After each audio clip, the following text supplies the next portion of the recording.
Hello everyone, welcome to yoga. My name is Emily and we're going to be going through our first set of poses today. So grab your mat, a chair, and a block.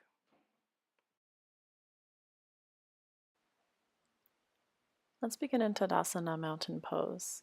Standing on your mat, take your toes together, heels slightly apart. Draw the knees up, strong legs, navel to the spine, strong core, shoulders back and down, hands by your sides, palms facing forward, and take 3 deep breaths. Feel all 4 corners of your feet press into your mat.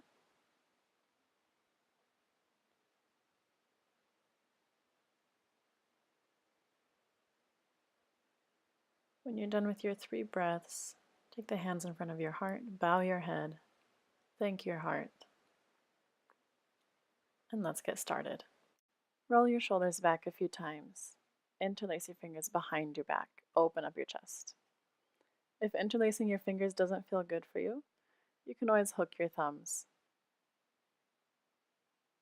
Release your hands. Inhale, lift your left arm up and overhead to the right side. Exhale, come back to center. Inhale, other side. Breathe. Exhale, come back to center. Let's go into our first pose, tree pose.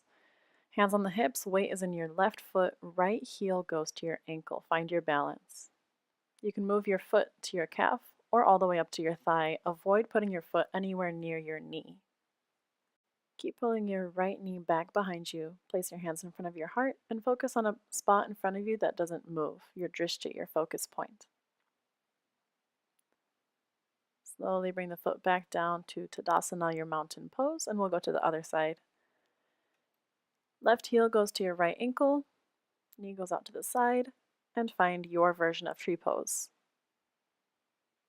You might notice that one side feels different than the other, and that's totally normal. We're not as symmetrical as we think we are. Roll your shoulders back and down and pull your navel to your spine to help you balance.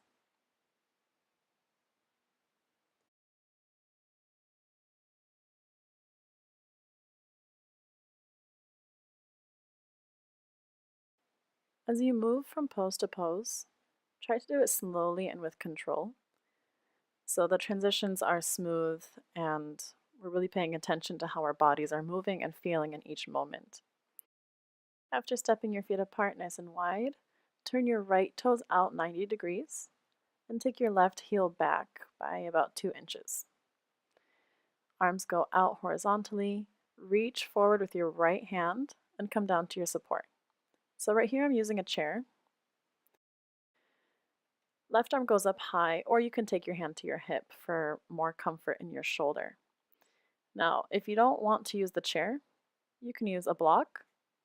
Here I'm using an upturned garbage can, and I'm demonstrating that you want to keep that front leg just a little bit bent. Don't hyperextend your knee.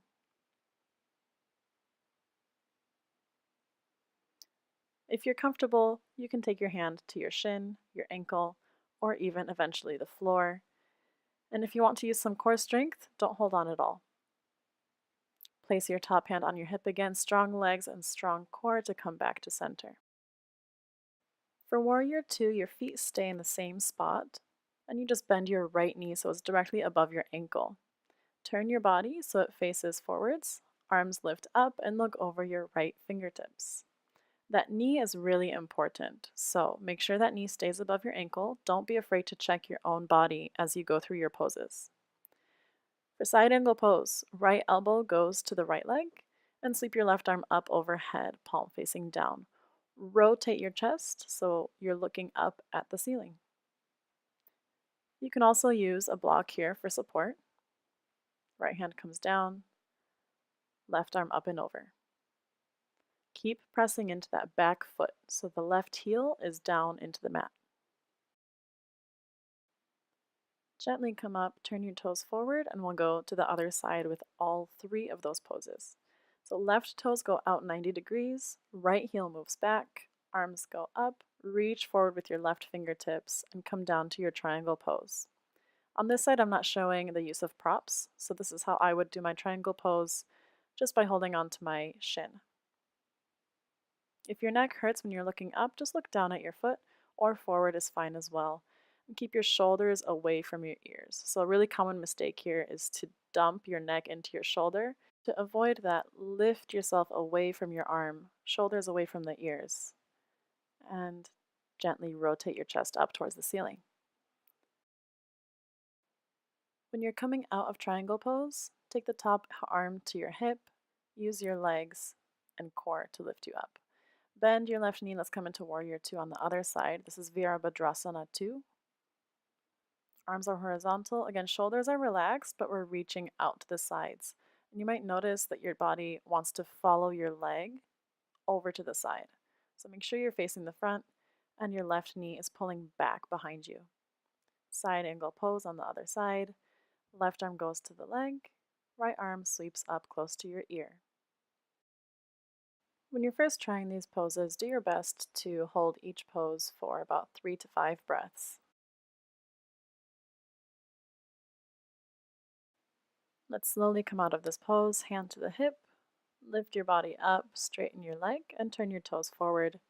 Now you can walk in or heel toe in, whatever's comfortable for you, to come back to center, to come back to your Tadasana. For this next pose, I really recommend using a chair or something a little bit taller for support. So I have mine right in front of me, and I'm going to take my feet apart so they are hip distance. I'm going to show you right here what I mean by that.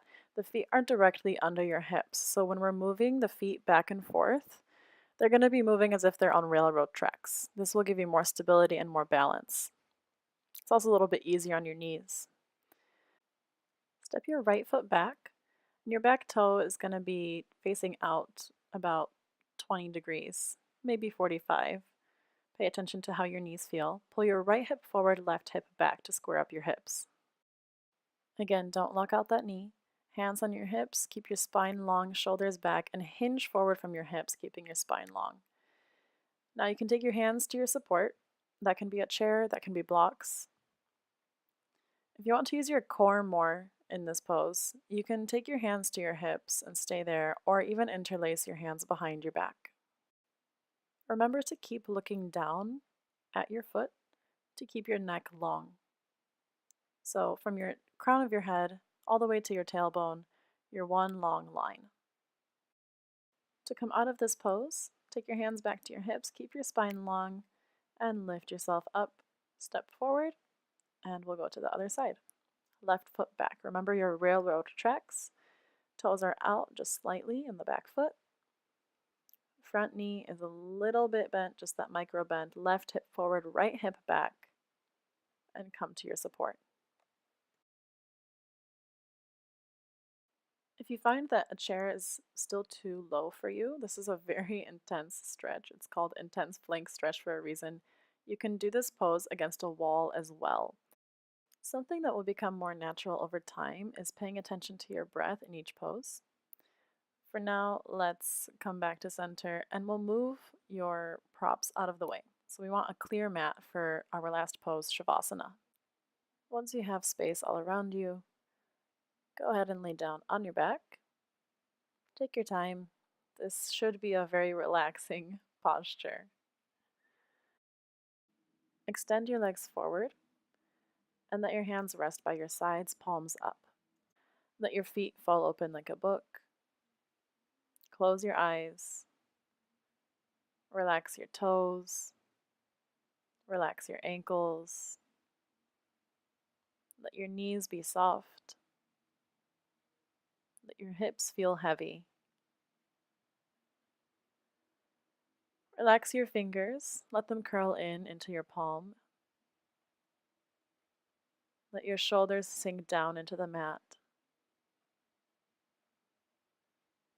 Relax your neck and jaw, lips and cheeks,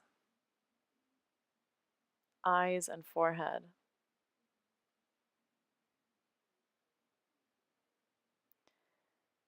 So if you do feel some discomfort in your lower back, you can bend your knees, take your feet apart, and drop your knees against each other for support.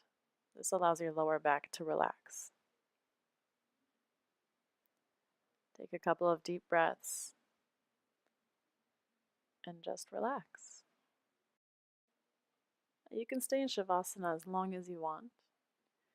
About 3 minutes is a good minimum. When you're ready, come back to your breath, wiggle your fingers and toes, and bend your knees to your chest. Give yourself a hug. Slowly roll over to the right side and stay in a fetal position for a couple of breaths. The transitions here should be nice and slow. Then use your hand in front of you to push yourself up into a seated position.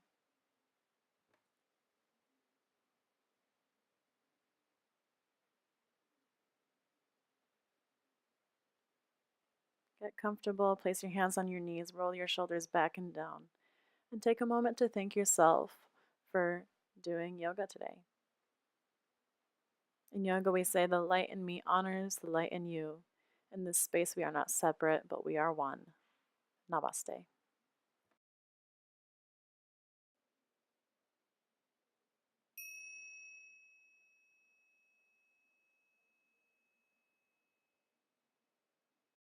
Congratulations, you did it. Have a wonderful day.